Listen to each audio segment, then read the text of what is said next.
안녕하세요. 수화통역사 필기시험 한국어의 이해 강의를 함께 맡게 될 저는 안혜지입니다. 네, 오늘도 수화통역사 필기시험 한국어의 이해 과목에 대한 공부를 함께 시작하도록 하겠습니다. 네, 오늘 함께 공부할 부분은 제4강 문장의 성분과 유형입니다. 오늘의 학습 목표를 살펴볼까요? 오늘의 학습 목표는 다음과 같습니다. 먼저 한국어 문장을 구성하는 성분들에 대해서 함께 공부할 거고요. 또한 자릿수에 따른 한국어 문장의 종류를 알아보는 것, 오늘의 목표가 되겠습니다. 네, 먼저 문장의 성분 보도록 하겠습니다. 문장의 성분 본격적으로 진행하기에 앞서서 우리 조금 지난 시간에 배웠던 품사와 문장의 성분을 구분해 보도록 하겠습니다. 네, 오늘 강의를 듣기 위해서는요, 이전에 3강, 지난 강의인 품사에 대해서 반드시 공부를 하고 오셔야 되는데요. 반드시 공부를 하셔야 할 뿐 아니라 지난 시간에 배웠던 품사와 오늘 우리가 앞으로 배우게 될 문장의 성분을 헷갈리지 않게 하는 게 이번 수업의 관건이 되겠다라고 하겠습니다. 먼저 두 가지 개념의 차이를 짚고 넘어가도록 하겠습니다. 품사는 단어가 가지고 있는 단어의 고유한 성질입니다. 예를 들어서 예쁘다가 형용사다라고 한다면 예쁘다가 형용사라는 사실은 예쁘다가 어떤 문장에서 쓰이든지 상관이 없이 변화하지 않는 성질입니다. 반면 문장의 성분은요, 이 예쁘다라는 말이 어떤 문장에서 어떤 방식으로 쓰이느냐에 따라 늘 달라진다라고 생각하시면 되겠습니다. 예를 들어서 설명을 드리자면 품사는 단어의 이름이거나 그 특유의 성격이라고 생각하시면 되고요. 문장의 성분은 각각의 문장에서 단어가 해당하는 역할이다라고 하시면 되겠습니다.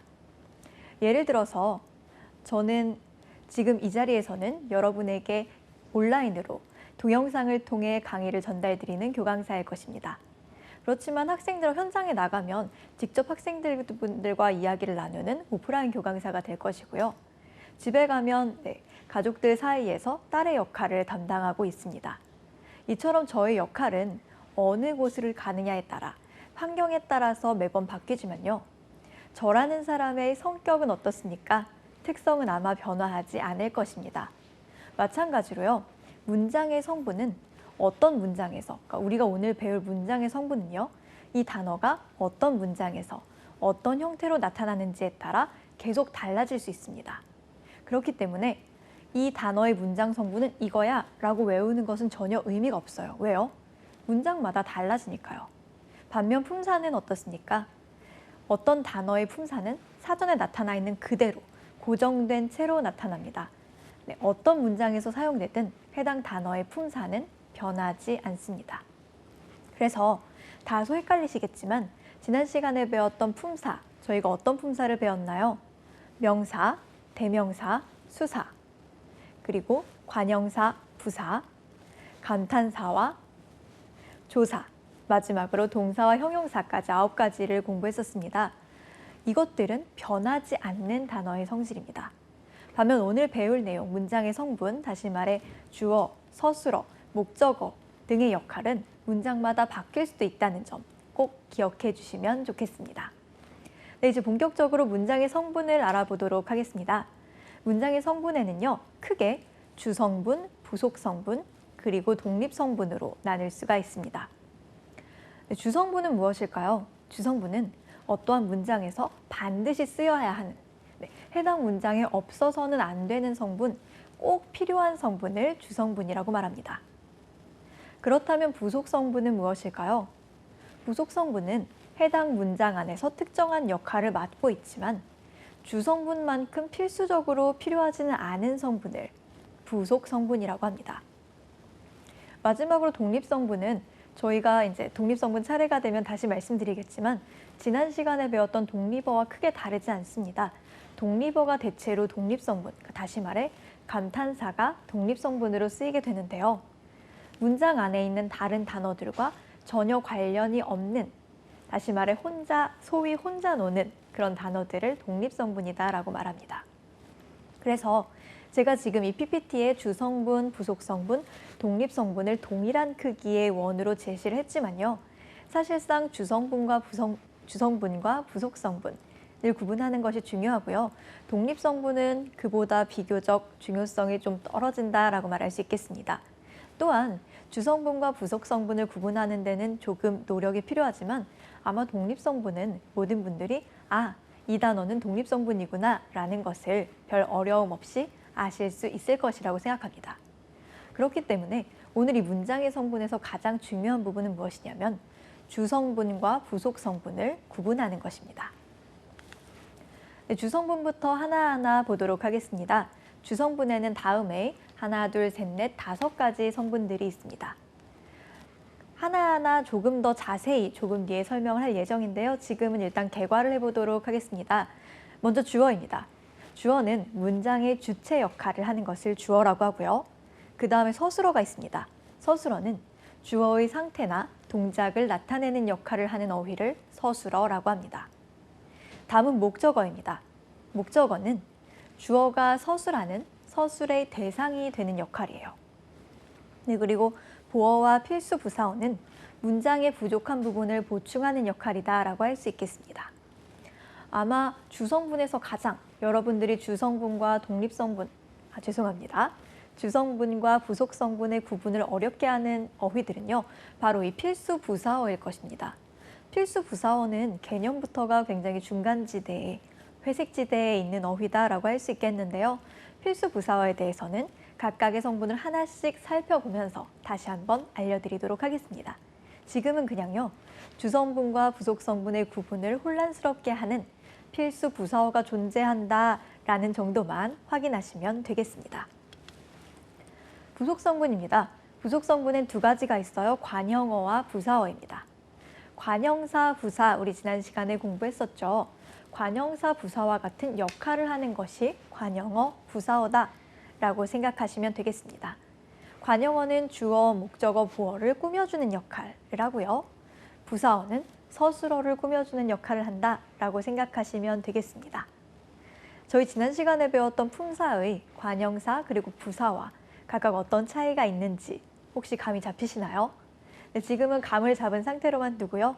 본격적으로 진행을 하면서 하나하나 차근차근 보도록 하겠습니다. 마지막으로 독립성분 독립어입니다.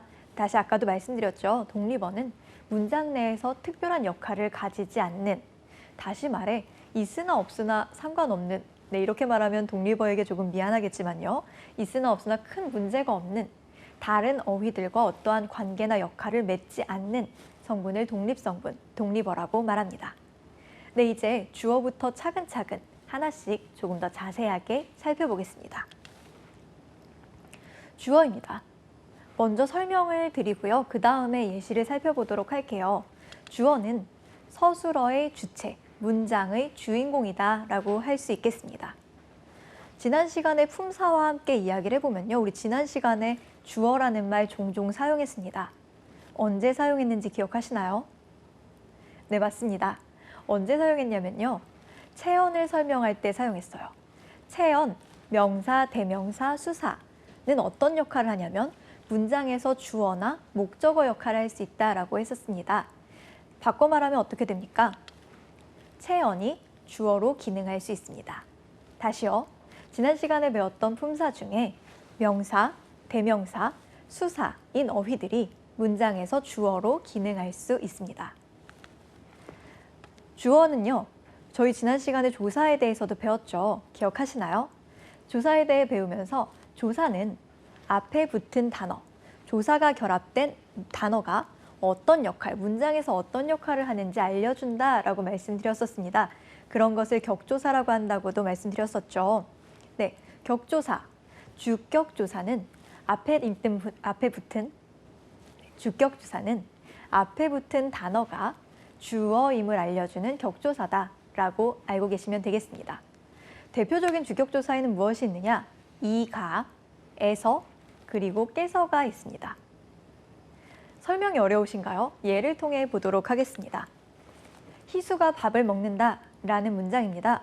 다들 아실 거예요. 자, 이 문장에서 문장의 주인공, 주체는 누구입니까? 네, 희수가 되겠죠. 하나하나 살펴볼게요. 이 문장에서 희수는 서술어인 먹는다의 주체, 먹는다를 행위, 먹는다라는 행위를 하는 주체로 등장합니다. 그리고 희수는 뭐예요? 명사죠. 지난 시간에 배웠던 바에 따르면 명사 중에서도 고유 명사에 속합니다. 어떻습니까? 채원이 주어로 기능하고 있죠. 마지막으로 주격조사 가가 붙었어요. 그죠? 가가 붙었다는 사실을 통해서 희수가 주어임을 우리가 다시 한번 확인할 수 있습니다. 네, 높임법 우리 다음 시간에 공부할 예정인데요. 높임법, 선생님께서 진지를 잡수신다. 어떻습니까? 선생님은 진지를 잡수시는 행위의 주체다라고 할 수 있겠죠. 깨서가 붙어서 주격조사, 선생님이 주어임을 나타냅니다. 다만 선생님은 높여야 되는 대상이기 때문에 선생님이 진지를 잡수신다라고 하지 않고요. 깨서를 사용하고 있습니다.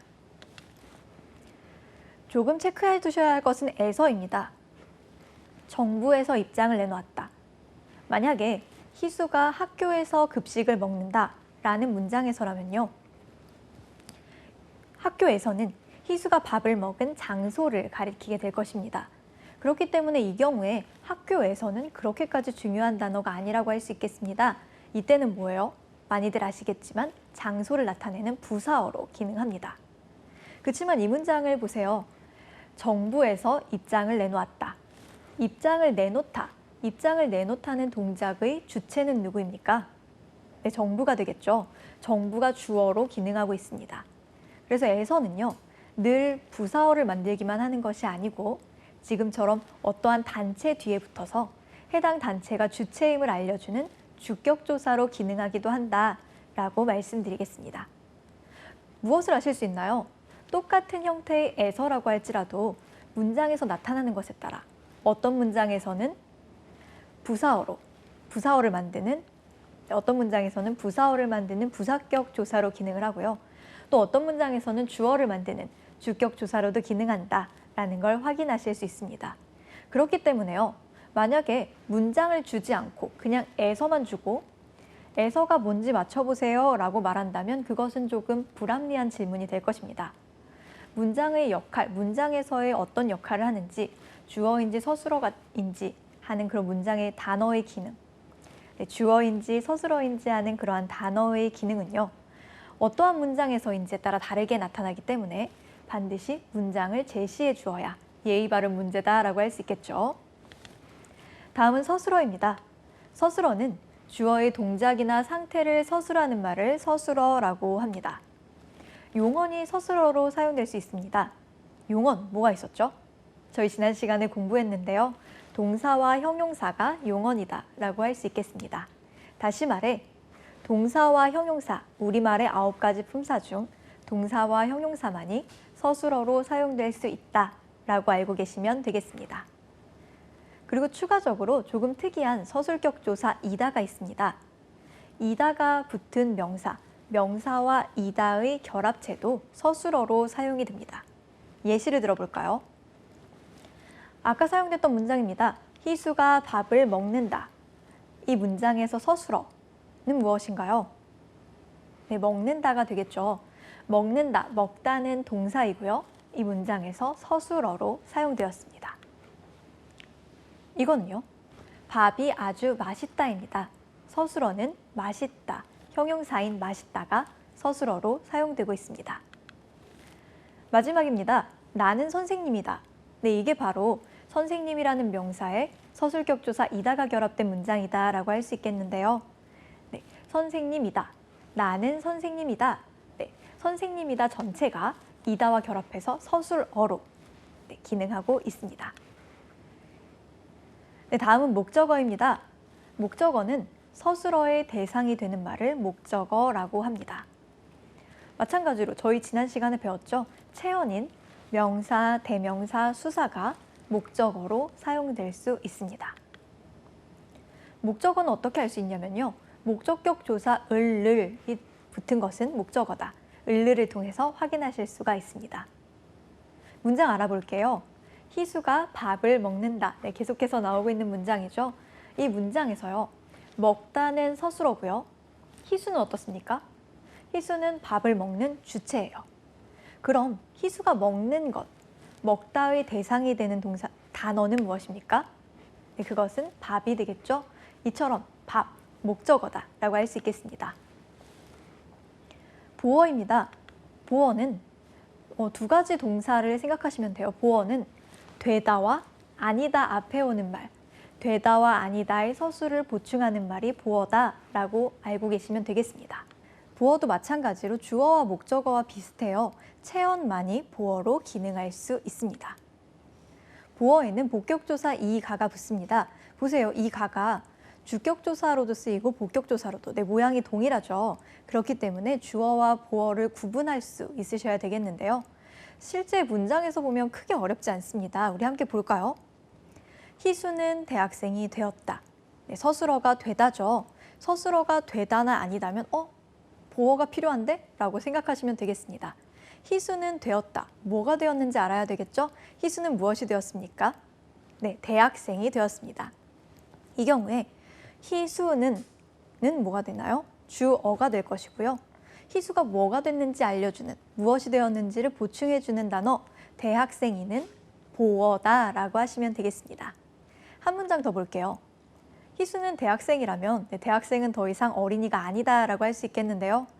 희수는 더 이상 어린이가 아니다라는 문장 보겠습니다. 아니다가 나왔네요. 무엇이 아닌지 알 수 있어야 되겠죠? 아니다의 서술을 보충해주는 말. 희수는 무엇이 아닙니까? 어린이가 아닙니다. 어린이는 보어다라고 할 수 있겠습니다. 근데 어떤가요? 이랑 가를 보시고 무조건 이랑 가가 붙으면 무조건 주어야 라고 생각하시면 안 됩니다.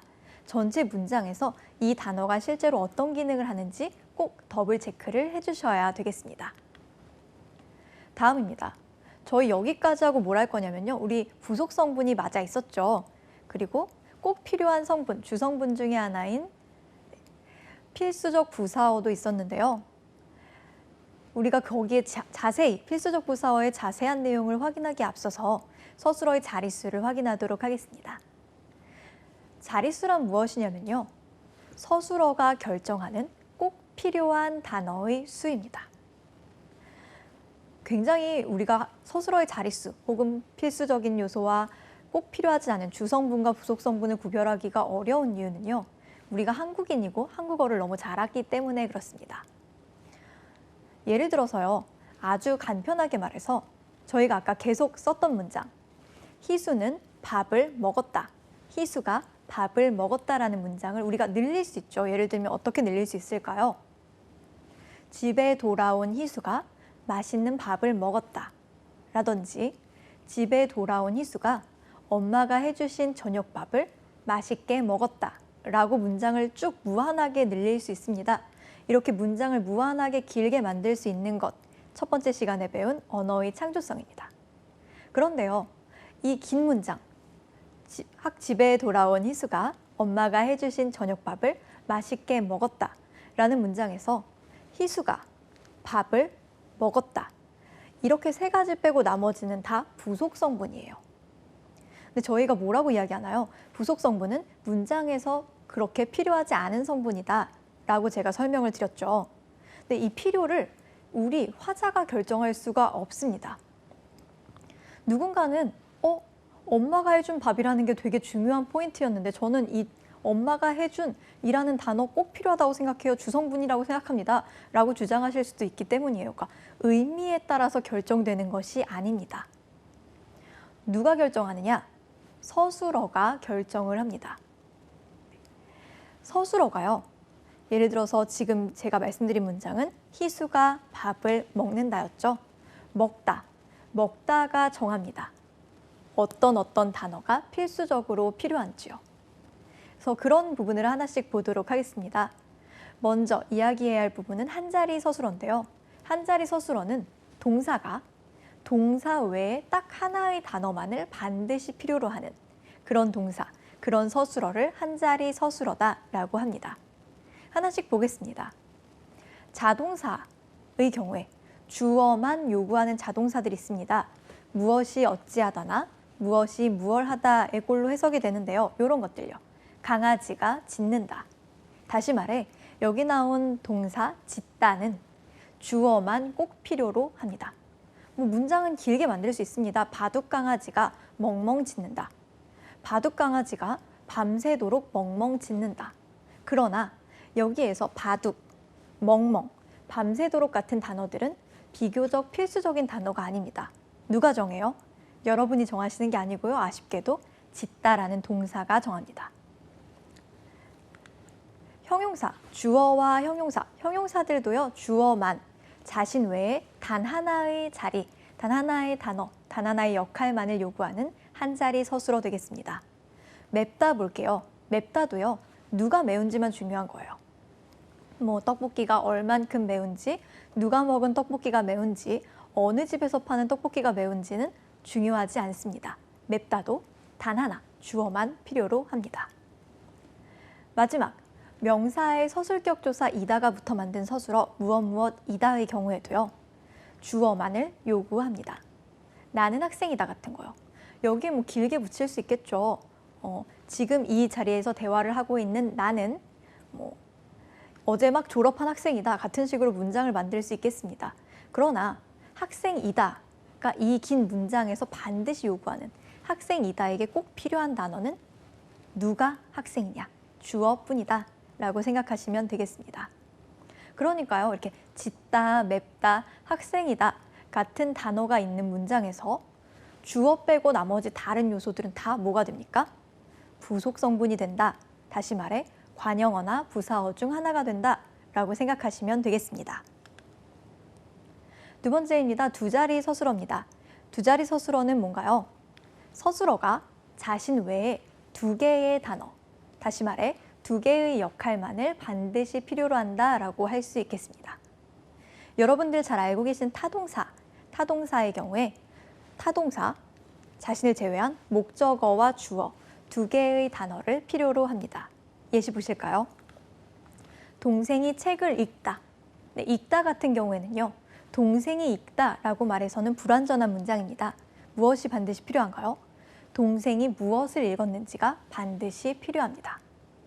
네, 그렇기 때문에 책이 필요한지 안 필요한지 누가 정해요? 다시요? 읽다라는 서술어가 정합니다. 네, 나쁜 동생이네요. 동생이 사람을 때리고 있습니다. 동사 때리다의 경우에도요. 동생이 때린다라고만 해서는 문장이 완전하지 않습니다. 뭐가 필요해요? 목적어가 필요합니다. 동생이 무엇을 때리는지, 누구를 때리는지 반드시 나타나야 합니다. 때리다의 경우에도 문장 길게 만들 수 있겠죠. 착한 줄만 알았던 내 동생이 사람을 괜히 때린다. 처럼 문장을 길게 만들 수 있지만 이 중에서 꼭 필요한 필수 성분 누구입니까? 동생이와 사람을, 주어와 목적어뿐입니다. 꼭 필요한 거 누가 정해요? 동사 때리다가 정합니다. 다음요. 주어 플러스 보어 플러스 되다 아니다. 다시 말해 서술어 되다 아니다도 두 개의 자리를 요구합니다. 첫 번째로 주어, 그리고 두 번째로 뭐가 됐는지, 뭐가 아닌지, 다시 말해 보어, 주어와 보어를 요구한다라고 할 수 있겠습니다. 나는 선생님이 되었다. 그렇죠? 되다 앞에 나와 선생님 꼭 필요합니다. 나는 선생님이 아니다도 마찬가지입니다. 아니다 앞에 나와 선생님이 반드시 필요합니다. 네, 그 다음입니다. 이제 필요한 것들이 필수 부사어예요. 필수 부사어는 동사에 맞춰서 외워주시면 되겠습니다. 예를 들어 볼게요. 닮다. 닮다는요. 나는 닮았다 라고 말할 수 있나요? 없습니다. 내가 누구를 닮았는지에 대한 정보가 반드시 필요해요. 나는 엄마를 닮았다. 다르다도 마찬가지입니다. 나는 달라 라고 말할 수 없습니다. 나는 누구와 다른지 꼭 알려줘야 해요. 나는 너와 다르다 라는 식으로 닮다와 다르다의 경우엔 르이나 와가 들어간 필수 부사어가 반드시 필요하다라고 할 수 있겠습니다. 네, 이런 식으로 반드시 외워두셔야 할 단어들, 대칭동사, 저는 대칭동사라고 말하는데요. 조금 더 쉽게 생각하면 저는 손뼉 단어다라고 말씀을 드립니다. 무슨 얘기냐면요. 여러분들 친구랑 어렸을 때 싸우고 나면 선생님이 이렇게 말씀하셨죠. 손뼉도 마주쳐야 소리가 난다. 네, 이렇게 손뼉처럼요. 혼자서는 안 되고 반드시 상대가 있어야 하는 어휘들이 있습니다. 네, 그것을 전문 용어로는 대칭동사라고 말하고요. 그냥 손뼉도 마주쳐야 소리가 난다를 생각하시면 되겠습니다. 볼게요. 부딪히다. 혼자 부딪힐 수 없죠. 어디에 부딪혔는지, 누구와 부딪혔는지 필요합니다. 마주치다 마찬가지고요. 닮다, 싸우다도 마찬가지죠. 혼자서는 싸울 수 없습니다. 악수하다도 혼자서 악수하기 어렵겠죠. 다르다도 마찬가지입니다. 네, 이렇게 다른 상대를 꼭 필요로 하는 어휘들의 경우에는 어떤가요? 두 자리 서술어다. 뭐가 필요한가요? 주어와 나와 마주치거나 닮거나 싸우거나 화해한 상대가 필요하다라고 할 수 있겠습니다. 네, 마지막 세 자리 서술어입니다. 세 자리 서술어는요, 주다류의 서술어입니다. 네, 주다는 무엇이 필요한가요? 나는 주다라고 할 수 없어요. 내가 무엇을 누구에게 주었는지 필요합니다. 이런 거요. 희태가 명희에게 꽃을 주었다. 네, 이 경우에 주어는 희태고요. 누구에게 주었는지, 누구에게, 이것은 필수적 부사어 되겠습니다. 목적어는요, 꽃이 되겠죠. 이렇게 주다에는 이렇게 세 가지 서술어, 세 자리가 반드시 필요합니다. 다시요. 이렇게 주다에는 세 개의 역할이 필요합니다. 주어, 누가 줬는가, 목적어, 무엇을 줬는가, 필수적 부사어, 누구에게 줬는가 되겠습니다. 그래서 주다류 동사들, 드리다, 바치다, 선물하다 같은 것 다 세 자리 서술어다라고 할 수 있겠습니다. 뭐 이렇게 구체적인 걸 줘도 그렇지만 추상적인 것을 줘도 마찬가지입니다. 희태가 명희에게 전화번호를 주었다. 이 경우에도 세 가지 주어, 목적어, 부사어가 모두 필요하겠죠. 그냥 주는 게 아니고 조금 더 추상적인 거, 어떤 지식을 전달한다라고 생각을 해봅시다. 희태가 명희에게 영어를 가르쳐주는 경우에도 주어, 목적어, 부사어가 모두 필요합니다. 넣다, 얹다, 두다도 마찬가지예요. 어떻습니까? 제가 리모컨을 여기 강단에 놓아보겠습니다. 뭐라고 이야기할 수 있냐면요. 제가 이 강단에게, 얘는 물론 무정물이지만요, 리모컨을 주었다라고 말할 수도 있는 거예요. 그죠? 어떤 장소에 무언가를 운반해서 올려놓고 있습니다. 이런 어휘들의 경우에도 주어, 목적어, 부사어가 모두 필요합니다. 예를 볼까요? 희태가 우체통에 편지를 넣었다. 네. 어디에다 넣었는지, 무엇을 넣었는지, 누가 넣었는지의 정보가 모두 필요한 세 자리 서술어다라고 할 수 있겠습니다. 희태가 머리에 모자를 얹었다. 혹은 희태가 머리에 모자를 썼다 같은 경우도 마찬가지 되겠습니다. 마지막이요. 여기다, 간주하다, 삼다 같은 것도 대표적인 세 자리 서술어가 됩니다. 어떤 게 들어가야 될까요?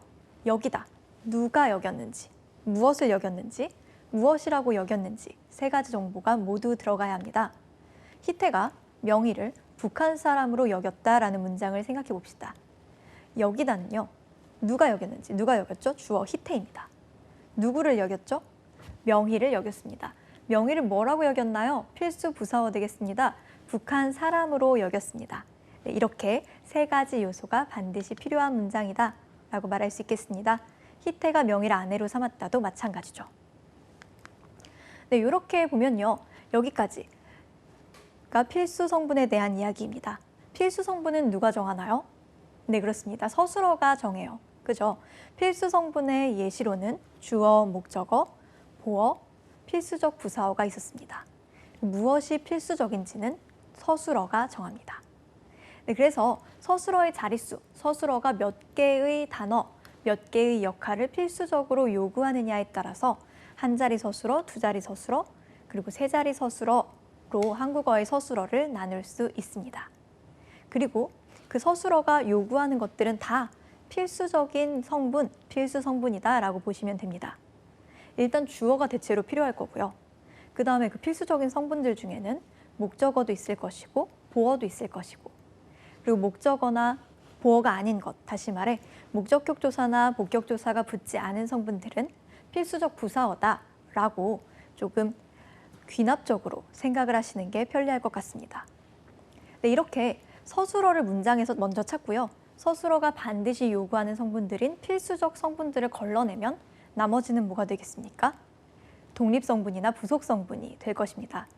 부속성분에는 아까 이야기했죠. 뭐가 있었나요? 관형어와 부사어가 있었습니다. 부사어는 뭔가요? 용언을, 서술어를 꾸미는 말 부사어 되겠습니다. 관형어는요? 체언을 꾸미는 말이 관형어 되겠습니다. 독립어는요? 어떤 다른 단어와도 상관이 없는 단어, 야, 아, 어머나 같은 것들 독립성분 되겠습니다. 자, 문제 풀어보겠습니다. 다음 중 문장을 만들기 위해 반드시 필요한 성분은 무엇일까요? 1번 보어, 2번 부사어, 3번 관형어, 4번 독립어 되겠습니다. 네, 어렵지 않죠? 네, 어떤 것들이 문장을 만들기 위해 반드시 필요한 필수 성분인가요? 네, 1번 보어가 정답입니다. 부사어와 필수적 부사어 구분하셔야 됩니다. 부사어는 뭐예요? 용언을 꾸며주는 말, 혹은 다른 부사를 꾸며주는 말 부사어라고 합니다. 그러나 그 중에서 필수적인 성분이 예외적으로 있었어요. 그것은 필수적 부사어라고 얘기하고요. 누가 결정합니까? 서술어가 결정합니다. 다음입니다. 조금 긴 문제니까 시간을 드리려고 해요. 먼저 한번 함께 읽어보도록 하겠습니다. 다음 중 서술어의 자릿수가 다른 문장을 고르시오. 1번 수련이는 올해 대학생이 된다. 2번 서진이와 은별이는 같이 영화를 봤다. 3번 석훈이는 아직 대학생이 아니다. 4번 로나는 미국에서 온 학생이다. 5번 단테는 아버지와 생김새가 많이 다르다. 네, 어떻게 풀면 된다고 말씀드렸나요?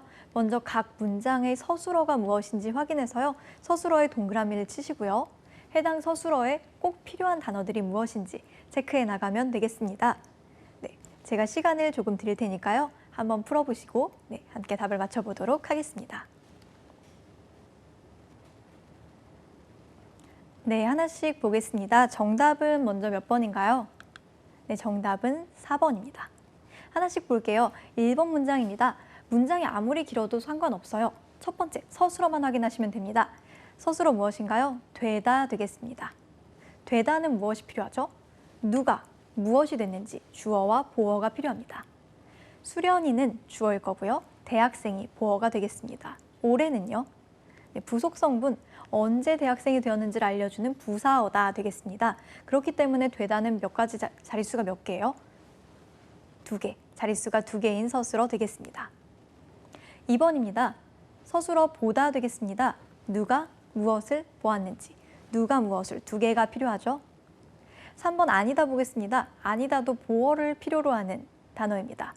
석훈이는 대학생이 이렇게 2개를 꼭 필요로 하는 2자리 서술어 되겠습니다. 5번 먼저 볼게요.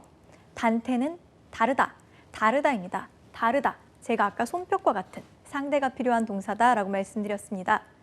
다르다, 누가 무엇과 다른지 나와야 합니다.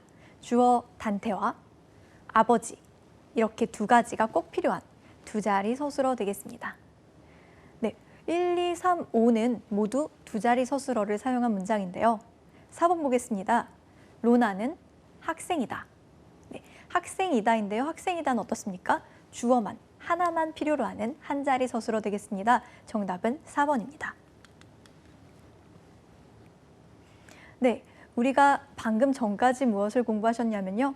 각각의 문장에서 단어들이 어떠한 기능을 하고 있는지, 어떠한 역할을 하고 있는지 함께 보았습니다. 이제는 문장을 늘려볼 거예요. 네, 문장을 조금 길게 확장시켜 보도록 하겠습니다. 네, 문장은요, 문장의 개수는 어떻게 정하는지 먼저 알려드리도록 하겠습니다. 제가 가르쳐드리지 않은 부분을 퀴즈로 내볼게요. 자, 우리가 필수 성분들을 쭉 공부했는데요. 이들 성분 중에서 가장 중요한 거, 왕 중에 왕을 뽑자면 무엇이 될까요? 네, 서술어입니다.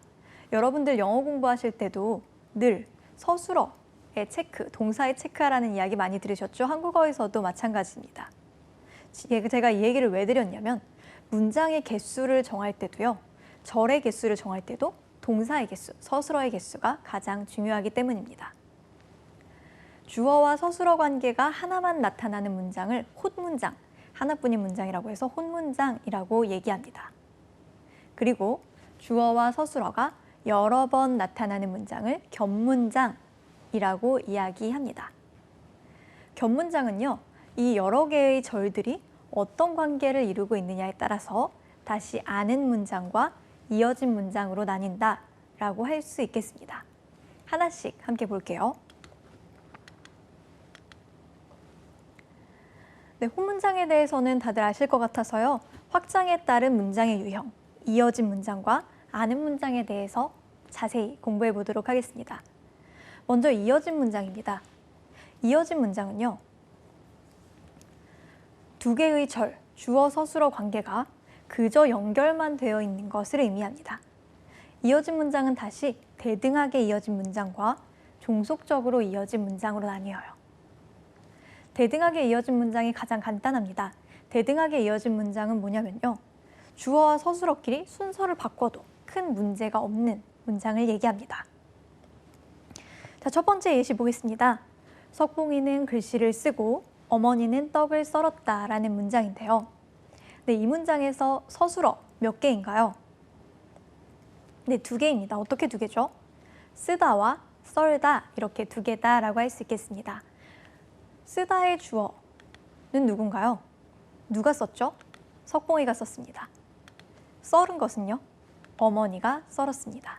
네, 이렇게 이 석봉이는 글씨를 쓰고 어머니는 떡을 썰었다 라는 문장엔 주어와 서술어쌍이 2개 있네요. 그렇죠. 그런데 이 2개는 어떻습니까? 제가 어머니는 떡을 썰고 석봉이는 글씨를 썼다 라고 말씀드려도, 다시 말해 2개의 절의 앞뒤를 바꾸어서 말씀드려도 의미엔 큰 차이가 없죠. 이것을 대등하게 이어진 문장이라고 합니다. 두 번째 예시도 함께 확인해 볼게요. 나는 밥을 먹고 떡을 먹었다입니다. 어떻습니까? 동사가 2개인데요. 서술어가요. 먹다. 누가 먹었어요? 내가요. 그 다음은요. 먹다.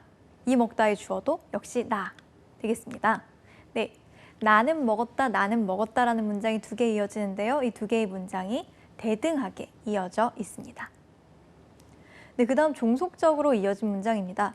종속적으로 이어진 문장은요. 2개의 절이 연결되어 있는데 그 2개의 인과관계, 무엇이 중요한지가 조금 더 분명하게 나타나 있는 문장을 종속적으로 이어진 문장이다 라고 말합니다. 비가 와서 우산을 가지고 나갔다 보겠습니다. 서술어가 몇 개인가요? 2개 있습니다. 어떻게 2개죠? 늘 뒤에서부터 찾아보시면 조금 더 편하게 찾아보실 수 있을 거예요. 어떻습니까? 네, 나갔다. 제가 앞에부터 정리했네요. 오다. 오다의 주어는요? 비어.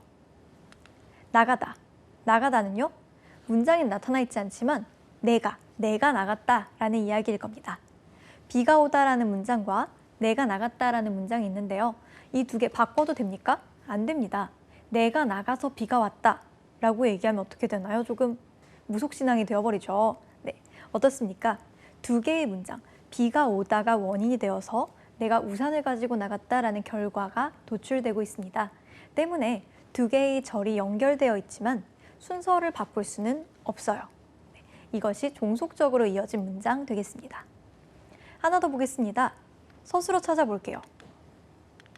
만나지 못한다. 누가요? 문장엔 나와 있지 않지만 내가요. 가지 않겠다. 누가요? 내가요. 어떻습니까? 내가 만나지 못하면 내가 가지 않겠다라는 2가지 문장인데요.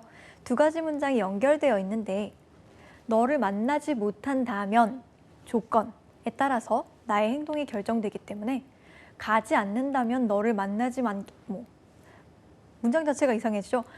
가지 않으면 너를 만나지 않겠다. 같은 식으로 문장을 만들 수가 없습니다. 이것 역시 종속적으로 이어진 문장이다 라고 할 수 있겠습니다. 네, 2번째 아는 문장과 안긴 문장입니다. 아는 문장과 안긴 문장은 무엇이냐면요.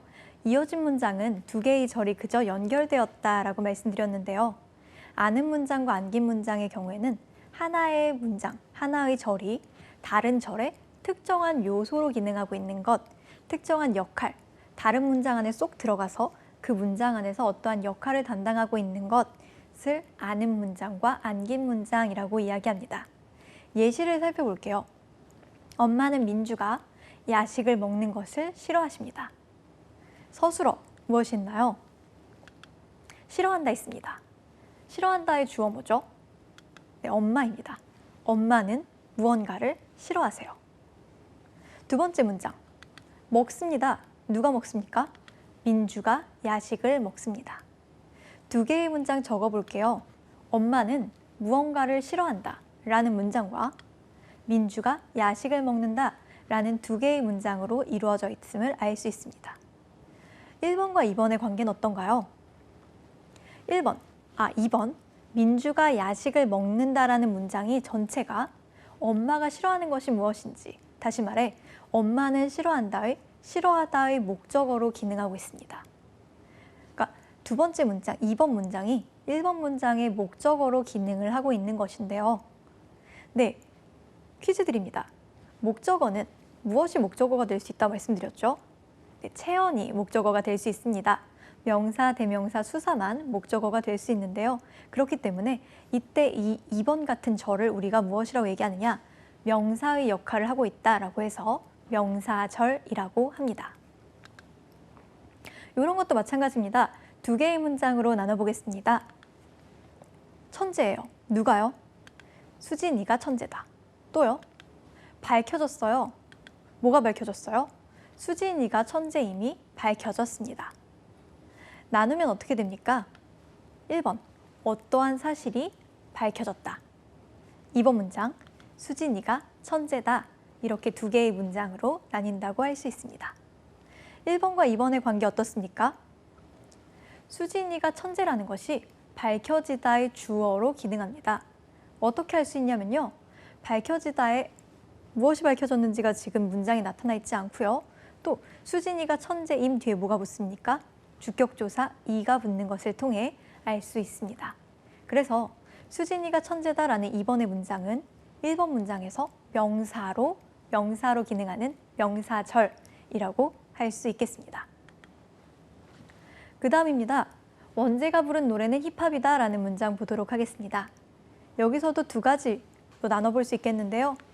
힙합이다. 무엇이 힙합입니까? 노래가 힙합이네요. 또요. 부르다 있습니다. 누가 부릅니까? 원재가 부릅니다. 네, 두 개의 문장으로 어떻게 나눌 수 있나요? 1번, 노래가 힙합이다. 2번요, 원재가 노래를 부른다. 네, 이렇게 만들 수 있겠습니다. 문장을, 서술어와 주어를 찾아서 문장을 만드실 때는요, 너무 구애받지 않고 서술어와 주어만 명확하게 있으면 됩니다. 이렇게 만들어 보시면 돼요. 자, 이제 1번과 2번의 관계 보도록 하겠습니다.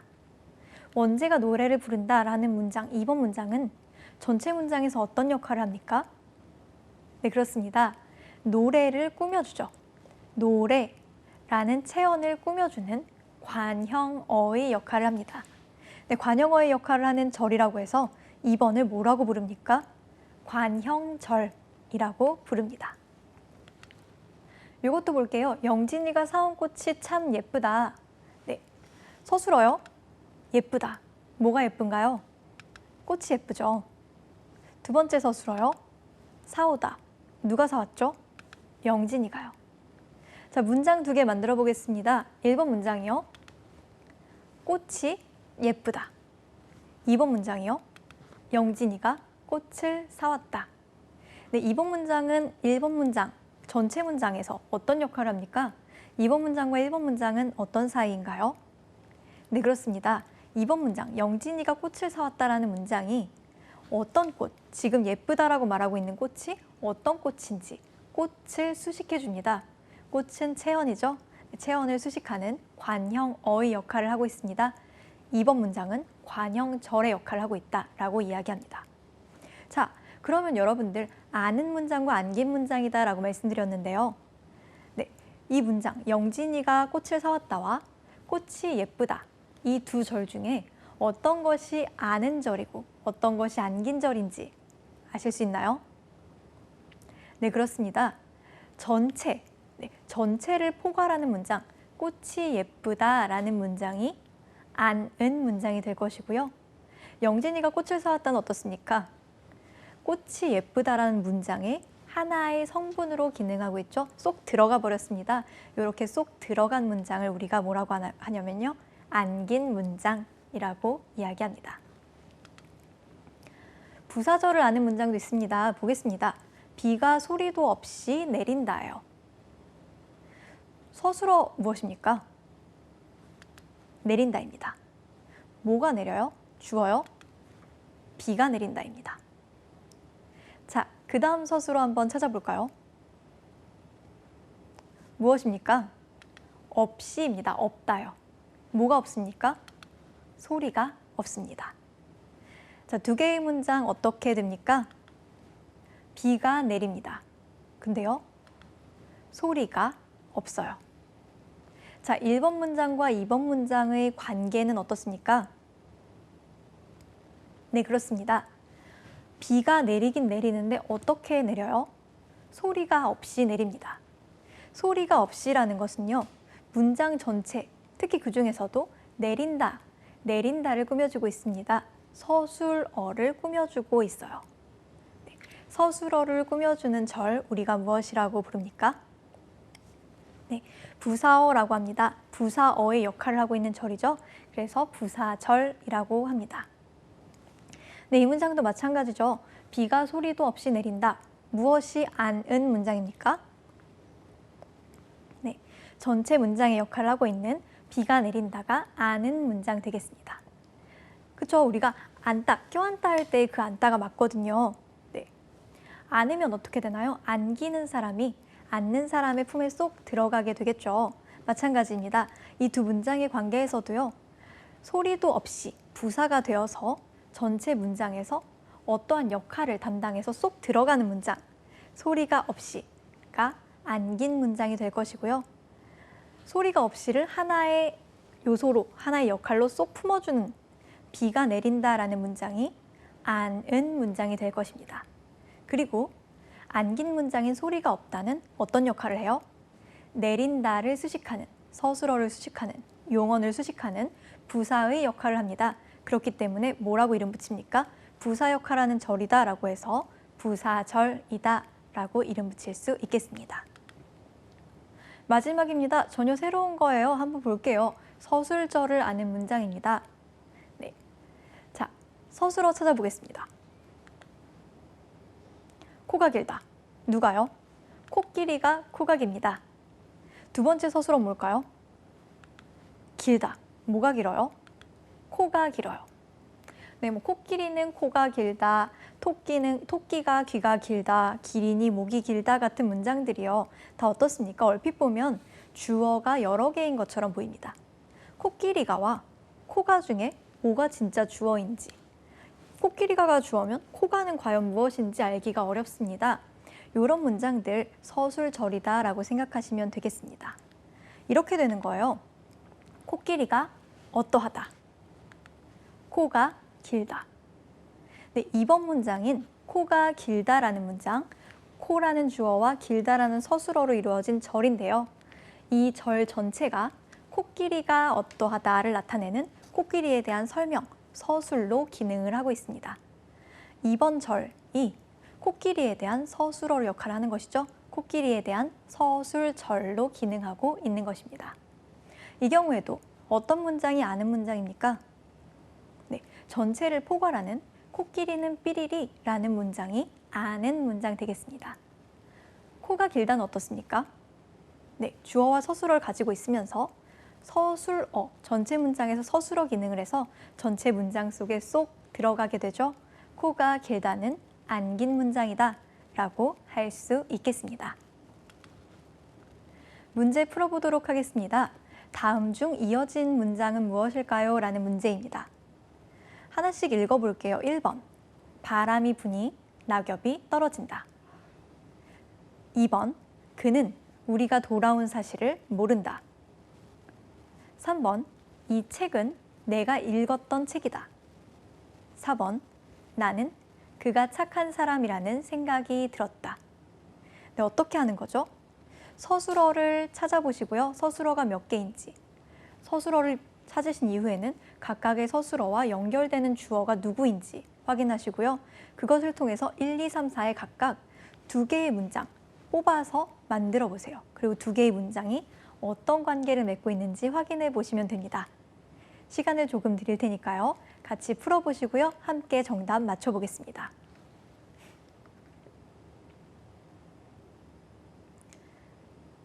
네, 풀어보셨나요?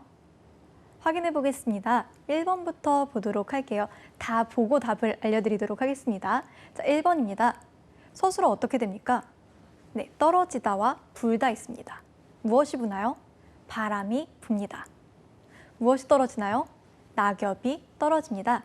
바람이 불다라는 문장과 낙엽이 떨어진다라는 문장이 어떻게 되어 있습니까? 그저 연결되어 있습니다. 바람이 분다라는 문장은 낙엽이 떨어진다의 원인이에요. 네, 그렇죠? 정답은 1번 되겠습니다.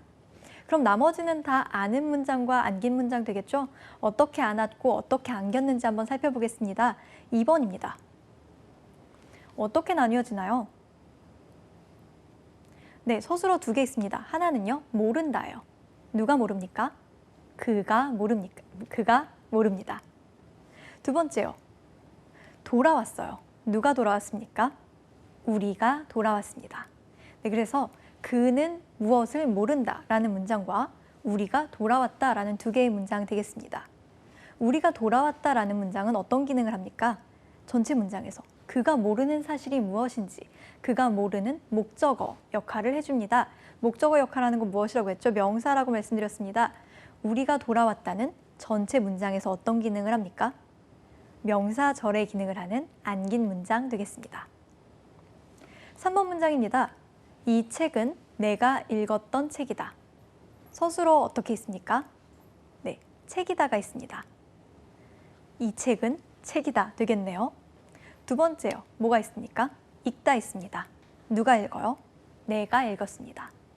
2개의 문장, 이 책은 책이다. 내가 책을 읽었다. 이 정도로 2개를 도출해 볼 수가 있겠는데요.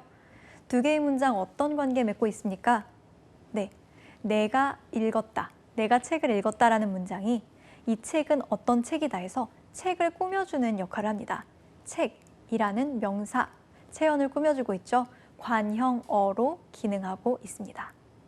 관형절로 내가 읽었다라는 문장이 전체 문장에서 관형어의 기능을 하는 관형절의 안긴 문장이다 라고 할 수 있겠습니다. 마지막입니다. 안 알려드린 게 나왔어요. 함께 천천히 해보도록 합시다. 한국어에 의해서는요, 슬프지만 제가 이거 다음 시간에도 계속 드릴 말씀인데요. 알려드리지 않은 것이 뭔가가 계속 나올 수 있습니다. 중요한 것은 당황하지 않고 내가 아는 것들을 토대로 최대한 문제에 다가가 보려는 노력입니다. 해볼게요. 들었다. 무엇이 들었습니까? 생각이 들었어요. 두 번째요. 그는 착한 사람이에요. 네, 2개의 문장입니다. 나는 어떤 생각이 들었다. 2번, 그가 착한 사람이다.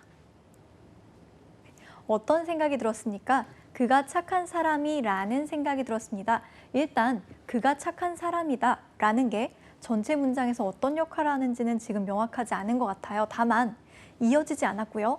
그가 착한 사람이다 라는 문장이 전체 문장 안에 쏙 들어가서 어떤 기능을 하고 있습니다. 여기까지만 확인하시면 문제 푸실 수가 있겠죠. 네, 그럼 어떤 기능을 하고 있을까요? 네, 이렇게 다고, 라고, 다는, 라는 같은 연결이 있으면요, 인용이다라고 생각하시면 되겠습니다.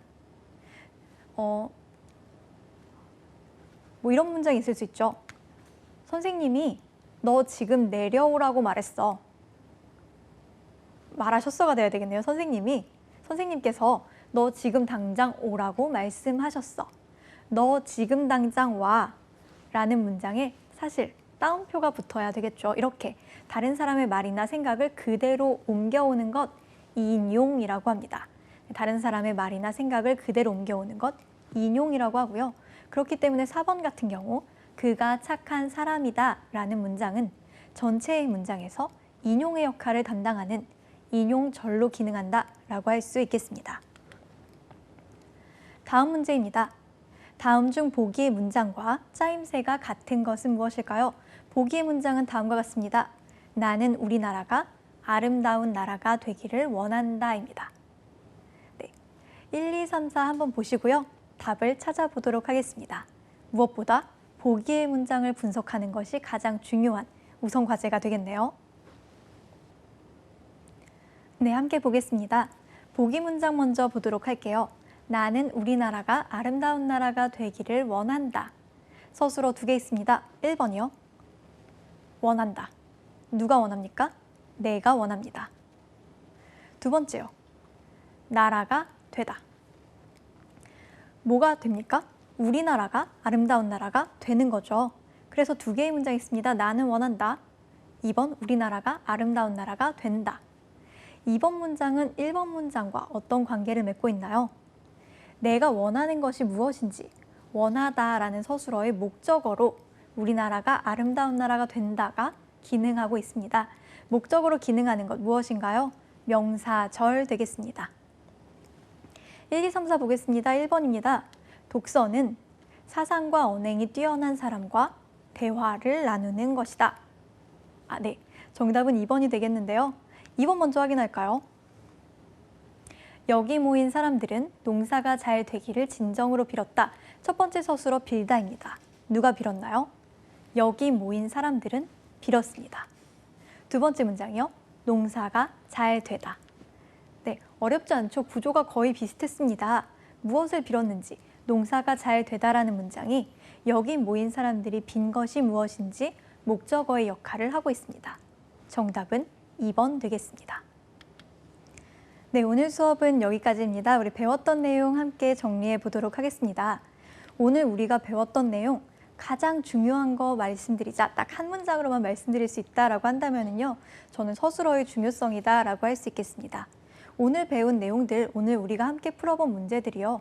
다 무엇이 가장 중요하냐면 서술어를 찾는 것이 문제 풀이의 가장 첫 번째 발판이 됩니다. 네, 저희 먼저 한국어 문장을 구성하는 성분들 확인했습니다. 한국어 문장을 구성하는 성분에는 주성분과 부속성분, 그리고 마지막 독립성분이 있었습니다. 이에 더 나가서 어떤 것을 배웠습니까? 문장이 몸을 불리는 방법 배웠습니다. 서술어의 개수가 몇 개이냐에 따라 문장, 다시 말해 절이 몇 개가 되느냐를 확인할 수 있었고요. 이들 절이 어떻게 연결되느냐에 따라서 이어진 문장과 아는 문장과 안긴 문장의 관계로 나눌 수 있음을 확인했습니다. 네, 여기까지 확인하셨으면 오늘 수업도 잘 따라오셨다고 할 수 있겠습니다. 네, 다음 시간에는요. 문장의 종결에 따른 문장의 유형을 한번 함께 알아보도록 하겠습니다. 그리고 이에 더해서 한국어에서 사동과 피동이 어떻게 실현되는지도 알아보도록 하겠습니다. 오늘 수업 여기까지 하겠습니다. 감사합니다.